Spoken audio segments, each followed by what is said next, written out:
Go for the gift, huh, Kelly? I like that reading. Go for the gift. It got me thinking. It got me going. I'm always just waiting to see what's coming in from the community. You know, what's coming in my everyday life, what's coming in front of me, to pay attention, because life is our teacher constantly. So it started with Kelly saying, I want to do the Saturday reading. It's called Go for the Gift. And I was like, that's perfect. And then I started talking with people about living their dreams, daring to dream, daring to be bold, daring to put themselves out there, to be vulnerable in relationships and in careers and in creativity and all these things. And dare to dream. Go for the gift. Life is waiting for us to dare to live big. So thank you for starting that ball rolling in my consciousness, Kelly. And so then, I like acronyms. So I came up with the one for DARE. Are you ready? Dare to dream. And I thought, well, first is the decision. If you're going to aspire for something, and we always are, because we're ever upward and outward creative beings on this outward spiral journey of existence and co-creation with the infinite. So we're always wanting more. The trick is to be happy right where we are and be open to the more. So when you make that intention for the more, the universe rushes to meet you. It was Ralph Waldo Emerson that says, make a decision and the universe rushes to meet you.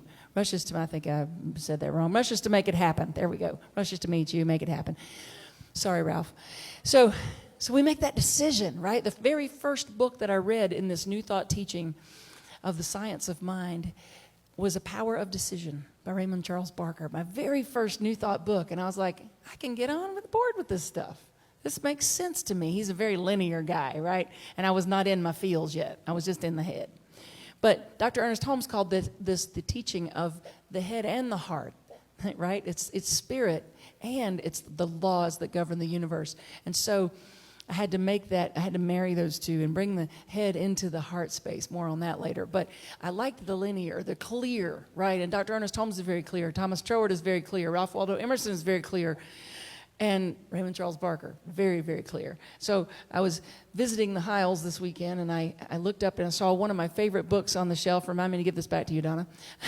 How to Be Healthy, Wealthy, and Happy. So you can imagine, after I read The Power of Decision, and I saw this was the next Raymond Charles Barker book that I saw, I'm like, I like this dude. Okay. So we're going to go start with right here. I'll come back to you in a second. We're going to start right here. We are life and we have no adversary. I could just leave that right there and let you think about that for a second. We are life and we have no adversary. Life is flowing through us and we have no adversary unless we decide to pick one, unless we decide to be in a fight with life. I love it when Dr. Ernest Holmes or Barker write in all caps. That means they're serious. So this part is in all caps. My present world right here and right now is saturated with a divine intelligence, a creative purpose, a responding life for that which created me out of itself. Omnipresence, what? So, okay, if God is omnipresent, it's got to be creating out of itself everything that is, and that includes us. Don't forget that. Where was I? I am living that life. That is the life of the universe. I am loving with that love that is the love of the universe. I'm thinking with that mind that is the mind of the universe. And I am one. Or as the Bible put it, I and my Father are one. I and the Mother, Father, God are one. He that seeth me, seeth him that sent me, also quoting the Bible. These statements are true of myself because they are true of the divine. So when we really get in touch with like who and whose we are, it changes the ball game, doesn't it? It changes things quite a bit. We stop having to be perfect. We stop having to do everything on our own. We stop having to know all the answers. We just make a decision, make a step. We dare to take that first step and watch the staircase appear. Once you make a decision, the universe conspires to make it happen. So next, that's the D and the A. You know, one of my favorite words, align. What are we aligning with? What are we aligning with? But I couldn't decide between align and affirm for my second letter, so I decided I'd talk about both. So aligning is releasing the stuff that is not what you're wanting to create, right? You say you want to be a person of peace, but are you creating chaos everywhere you go? I texted my wife this morning and I said, what did I say? I said, I'm hustling, but I'm at the pace of peace. I said, it's kind of like a peace hustle. That's what I'm working on this morning, is a peace hustle. because I wanted to be on time, but I also always paramount is being in a space of peace, moving at the pace of peace, because it doesn't do us any good to affirm all day long if we're not walking it too. Ooh, I just had a Baptist amen come over me. It's all of a sudden just like, whoo. All right, sorry. So yeah, being it, aligning with it, releasing the pattern that is different from it. Or as Louise Hay said, the mother of all affirmations in my book, look her up if you're not familiar, as she said, I released the pattern within me that created this condition. Now, she was talking about the physical body, and I encourage you to use that for whatever ails you. I released the pattern within me that created this condition. But you can also use that with your money, with your relationships. I release the pattern within me that created this condition. So many times couples will come to me and they'll want, I do couples coaching, right? And they'll come and they'll want some tools for communicating and whatever. And one sometimes will be like, I'm just done, but I'm staying for the kids. You ever heard that? Ever been there? I'm done, but I'm staying for the kids. And my first response is always, oh, that's so sweet. That's so noble. So your relationship is what you want for them. And they go, oh, God, no. Then maybe consider being something else, aligning with something else that they can witness and learn from. My niece the other day, we were watching one of our family members sing Jolene. She did a beautiful, beautiful rendition of the Dolly Parton song Jolene, and we're all just singing along, and Ellie's tapping, and then we hear Ellie kind of start to hum because girl can sing. She's 3. And then all of a sudden, Julie grabs her mouth and says, no, baby, we don't sing that song. And I said, that's right, honey. If he can be taken, he needs to go. You don't take my man. If he can be taken, he needs to go. But you keep singing a different song. So what are we emulating? What are we being around the people that we care about? Are we being the person we want our kids to be, that we want our nieces and nephews to be, that we want our friends to be? Are we talking to ourselves the way we want our friend to talk to his or herself, right? Their self. How are we showing up in the world? What are we presenting as? It's important. So what are we aligning with? And if it is not what you want, I release the pattern within me that created this condition. I release it. I let it go. And then, that's DAR is repeat, because we're not done. As I said, I had the privilege of staying with the Hiles this weekend and visiting a bit. And I said, Donna, when was it you first came to me for a prayer treatment around your art? And what year was that, Donna? It was 10 years ago, wasn't it? At least? Okay. And we started talking about, she has this whole book of prayers where she has let it evolve, just like chipping away anything within her that wasn't in alignment with where she is now, which is awesome. And we went to a restaurant last night where they want to feature her artwork all over the walls, right? And again, being the person that you want to be, daring to be the dream for yourself, but also, I can't thank you enough for the example that you've been for my niece, Jessica. She is now living her dream. And I really, really strongly believe it's because she saw people like Donna doing it first. And she was like, okay, I'm an artist. Because she used to say, I want to be an artist. And I said, you are an artist. And she'd say, I want to be an artist. And I'd say, when are you going to give me your business card that says you're an artist? And one day she came in the house and she had this beautiful butterfly drawing that she had done on one side. And on the other side it said, Jessica Snow, artist. I was like, yes, yes. So we do this for ourselves, but we also do it because it rubs off on others. But we have to keep doing it. We have to keep doing it. We have to release the things that block the way and then keep up-leveling, right? Going to the next level, because there's going to be something else. A lot of times people will say, well, I can't really do that affirmative prayer because I just have so much doubt and I don't really know that it's working. I don't really know that I can. I have a lot of doubt. And I said, then you treat that. Treatment is our word for affirmative prayer because we're treating our consciousness. So if you're trying to do a treatment that says I'm an artist and you have all this doubt, then let's just put that right there for a second. Let's come over here and talk to doubt. Let's have a little conversation with doubt that says you are not the truth of me. That's Jesus' equivalent of get thee behind me statement. But anyway, you are not the truth of me, right? Treat the doubt and move on, but repeat. Keep repeating. So I did have permission to share this, right? Okay, good. Kind of just took it right out of your studio.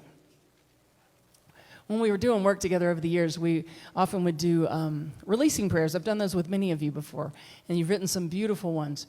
And a releasing prayer is where you release a belief, and then you release something that usually goes along with that belief that's not serving you. And then you stand in your power of what it is you want. And this is one that Donna wrote, and it mattered to her, so she laminated it, made a bookmark here. So it says, I release the belief that I'm not good enough. Ever had a dream, but you couldn't even get past the I'm not good enough, who am I to think I could do that? And again, it doesn't have to be a musician, an artist. It could be that I'm loved. It could be that I can just feel at peace in my body. It could be that I forgive whoever. It could be that I am able to be happy again. So I release the belief that I'm not good enough. I release the need to avoid trying just so I won't fail. How about that one? Ever been there? Not even going to try because I might fail. First, didn't believe it. Then I started to kind of believe it, but then I thought I might fail, so I just stopped. And then finally turning it around to I gratefully embrace the truth that I am a talented artist who touches other people with my work. Can we tell Ms. Donna Heil happy birthday today?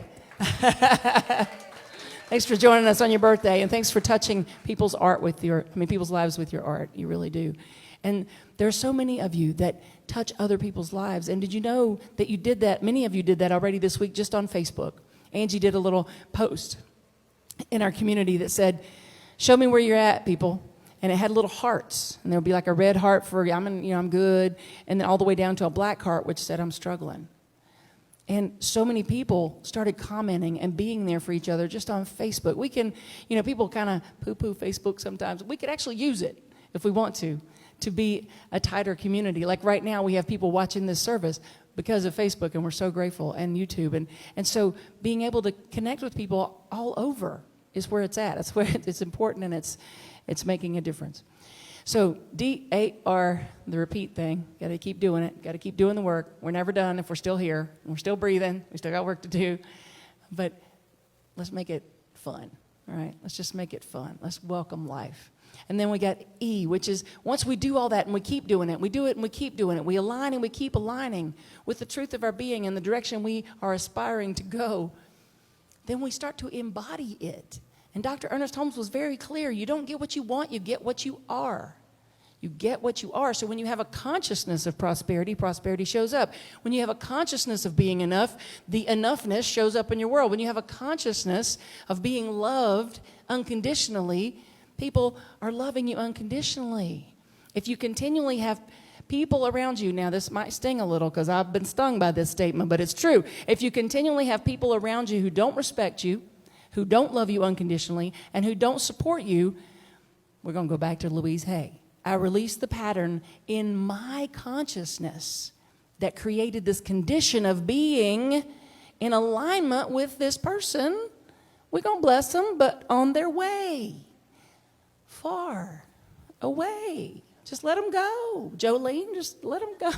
Let Jolene and the dude just keep going. Let them go. So are you willing to make happiness your priority is really the question. Are you willing to make joy a priority? Because we get to ask that question every single day. We get to start our day the night before. It's a lot like time management. I was working in corporate America for about a minute. And I came in one day and the boss said, I'm going to need you to show up for time management tomorrow. And I was like, what? It was only 2 minutes. It was 2. I'm okay, maybe it was 10. But I was working on the way in. I was talking on the phone. It was no big deal. Time management tomorrow. I was late. Severely late to time management. Shut the whole program down while the guy berated me, showing the importance of his program for people like me. Anyway, I was under duress and protest, but I was there. And y'all, it was one of the best things that ever happened. Turns out, if you set an intention, I didn't even know what an intention was back then, and he didn't call it an intention, but if you make a plan the night before, guess what? You're much more likely to have it happen the next day. I was like, okay. So I started making plans for my day, the things I wanted to accomplish in the work world. Well, then I fall into that, just stumble, really, by playing a song at a coffee house. I get asked to sing at a church. Lady, I don't do church. And then next thing you know, I'm the minister. Anyway, I get involved in this spirituality, and it's talking about making a plan. Deciding to be happy, deciding to move at the pace of peace, deciding, right? And so here it is. I realize now that time management is really a spiritual system if you choose to see it that way. Because the night before, when you go to bed, right before you go to bed, how do you want your day to go tomorrow? Are you going to make happiness a priority, peace a priority, joy a priority, harmony a priority? And if so, go ahead and set that intention. And then, you got to follow up the next morning. You can't just jump right into the drama on your phone or the drama on the TV or the drama in the bedroom and the person beside you, whatever. You want to anchor it the next morning. I had someone come and tell me something early one morning, and I said, whoa, shh, we're in the tender zone. We're in the tender time. I've allowed you into the tender time. I don't normally talk to people this early because this is my set the day, anchor the day, tender time. I can't be talking about Fox or CNN or any of them right now. It's the tender time. The tender time is where I wake, and I repeat, I decide and I align again. This is the energy I am sending before me. I already said hello to almost every single one of you. Some of you threw me a curveball. Good to see you. I didn't know I was going to see you today. Some of you sent me a curveball, but most of you, I thought I was going to see today. I already said hello to you. That goes for you online too. I sent my energy to you in my prayer this morning. I sent my love to you this morning. This is what I'm talking about. It's not just saying I want to be an artist or I want to be in a good relationship or I want to be prosperous. It's how do you want to intend your day? That's daring to dream and daring to follow it up with being in alignment with it. So guarding that tender time is so important. Can't just jump right into the angst, or your minutes are going to be angst, and then your day is going to be angst, and then your life is going to be angst. So we're going to share another new song. These musicians are they are better than anything my doctor prescribed during COVID. I'm just going to tell you. They're just such food for my soul and goodness for my soul. So we're going to share another new song today. Not just yet, y'all. I got to talk some more. They started to get ready. They all started to get ready. I'm like, no, I'm not done. Lord, I did tell you I was raised Baptist, didn't I? I got a minute. Hold on. But sometimes when I was a kid, people would just go to the altar so we could go to lunch. I'm not kidding. It happened. I'm not proud of it, but it happened. So I'm not going to go that long, but I do have a few more things to say. Sorry, y'all. So this new song that we're going to do in a minute is called Break the Shell. And it talks about breaking away from the old things, right? You got to break away from the you that got you here to be the you that gets you there. Can you get that? You got to break away from the you that got you here to be the you that gets you there. So I was a solo musician for a long time. It was easy in a lot of ways. Because if I messed up, as long as I didn't say any expletives over the microphone, which I did in the early part of my career, and then some friends of mine said, if you didn't say that, we wouldn't know. So I stopped saying, man, I messed up. But playing alone was easier. I would forget the words and I could just play the chords again until they came back. Or I could just make up something new. It was easy. I didn't have to say to people that I respect, like these musicians, Gina, what's that chord I'm playing right now? Because I taught myself to play and I don't know what I'm playing. That was scary to me, to be able to be able to have a drummer say, is this going to be 4/4 or is this going to be, and I'd be like, I don't know. It's going to go like this. It was scary. It was vulnerable to be able to open up. And then now the songwriting thing, oh my God, I've never done that like this before. Like just, this is my guts and my heart. And you just throw yours in there too and we're going to see what comes out.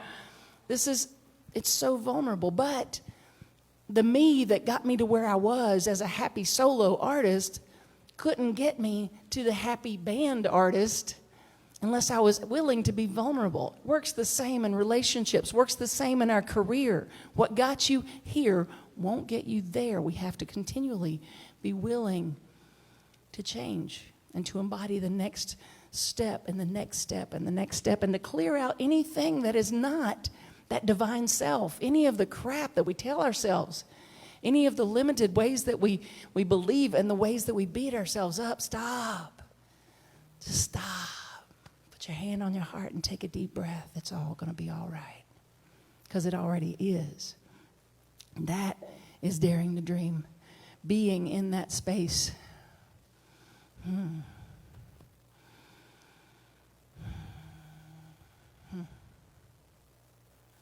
There's so much more I could say about that, but I won't right now. I will say this. If we want to stay in the place of creating and not recreating the past, like I talked about last week, we have to continually make the decision, align, repeat, embody, and do it for ourselves and do it for others as well. Dare to be different than you've been. Dare to be different than you've been. It doesn't mean where you've been was bad. It doesn't mean it was great. But if you're a continually evolving being, you start to get stagnant and stuck when you don't allow yourself to dare to be different than you've been, to align again and again, and then until you are the dream that you're dreaming. And then you'll have a new one. So just keep going. Just keep going. There's a little sign that I saw in my sister-in-law's apartment. It said, I remember when I prayed for the things I have now. Can you remember when you prayed for the things that you have right now? The friendships, the prosperity, the freedom, the relationship, the creative expression, whatever it is. I remember. That gets me every time I read it. It stops me in my tracks because I remember when I prayed for the things that I have now. When we remember that, then you know the stuff that you're praying for the next step, it's already so in the mind of God. The universe says yes. So just keep deciding, aligning, repeating, embodying, being.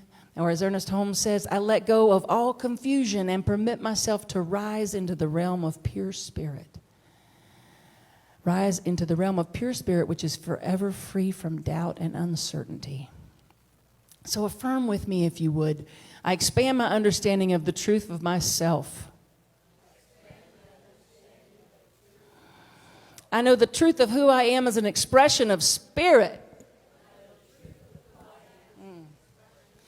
And why don't we just add in there, and I decide to prioritize joy. Doesn't that feel good? And so it is.